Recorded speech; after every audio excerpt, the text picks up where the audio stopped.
Two new polls show the public is suddenly souring on the government, and a lot. It seems the public is getting sick of the moral crusades, the voice, global warming, and is becoming really pessimistic now about the economy and about prices and about the direction of the country. One of the polls is by the CT Group, formerly known as the Crosby Texter one, of 3,000 people. It found 13%, just 13% think that Prime Minister Anthony Albanese is doing enough to address cost of living pressures, and only a quarter think he's managing the economy well. They're down on the voice and even more on health and immigration. Even more interesting is the bi-monthly Mood of the Nation poll that's also just out. This one's by SEC Newgate. And boy, has it detected a mood shift, and a very dark one. Let me take you through some of the stats before I talk to someone who spotted a kind of change like this last week. This poll says Australians think Australians is now heading in the wrong direction. The number of them has jumped from 51% 2 months ago to 61% now. The proportion who think the government is doing a good job, that has slumped from 46% to 39%. People worrying about cost of living. That's up from what was already a high 62% to now 89%. Or 69%, sorry. They're worried mostly about grocery prices, about feeding their families, and electricity prices. That's the second biggest.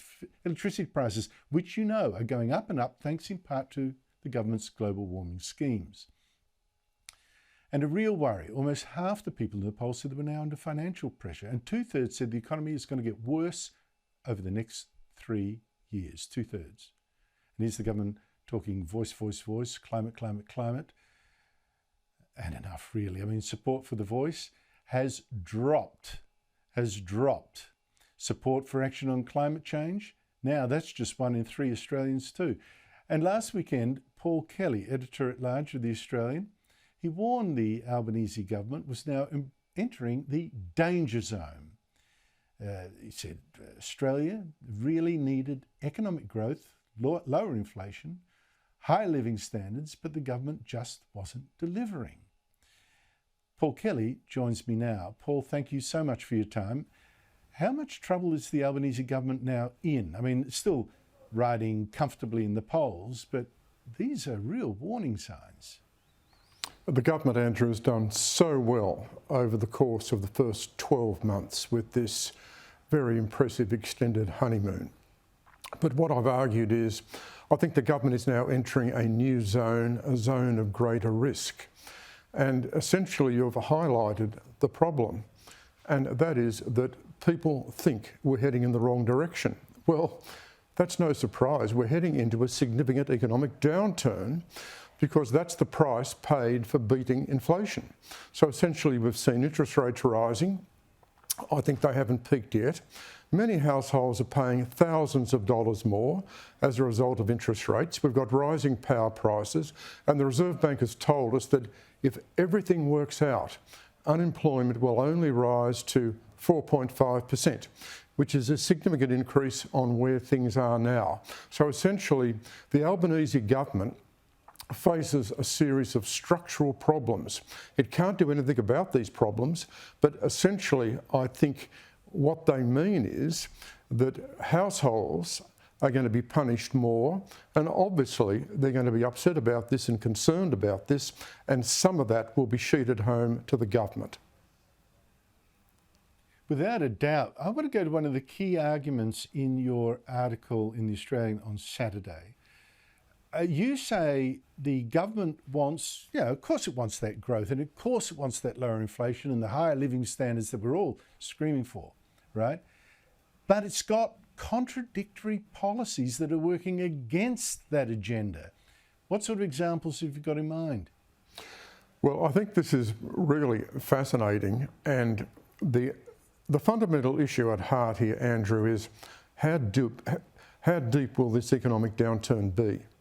Now, if it's a deep downturn, then I think the government will be in trouble because people will argue that it misread the economy. Where are the contradictions? Well, The argument will be, if it's a deep downturn, the government should have done more on fiscal policy to combat inflation. The argument will be that the government miscalculated in pushing up wages too much in order to deliver the compassion economy that it promised. The argument will be that the government jacked up immigration rates too much. The argument will be that the government tried to re-regulate the IR system too early in terms of promoting union power. Now, if it's a mild downturn, I think the government can get away with that. But if it's a deeper downturn, then I think all those factors I've mentioned will come into play, and the argument will be the government has misjudged. And I think a lot of people will think, all we heard you talking about government for all this time was voice, voice, voice. When we're feeling this pain, why didn't you get on with the real job or the main job? Now, I want to pick up the last of the factors you mentioned. The incredible raft of measures it's already imposed and is wanting to impose on business that will restrict their ability, ability to make calls, to be more efficient, to go for lower, to increase productivity.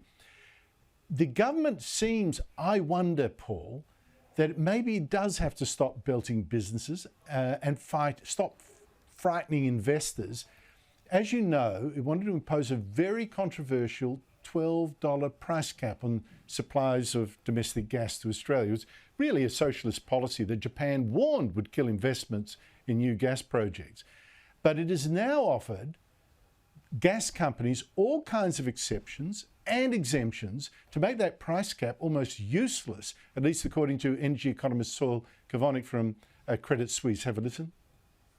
We think this $12 price anchor is a bit of a furphy. It's not actually going to bring down prices for end users. And in the process, we've ultimately they've introduced this kind of very socialist policy. They've ultimately tried 4 different ways of looking at it over the last 6 months. They've now wound it all back again, done a huge amount of damage to the investment climate in the process, and ultimately achieved no better outcome for end users. And unfortunately, that's the situation we now have going forward. But hopefully this now does close the chapter on the Labor government's foray into gas price fixing.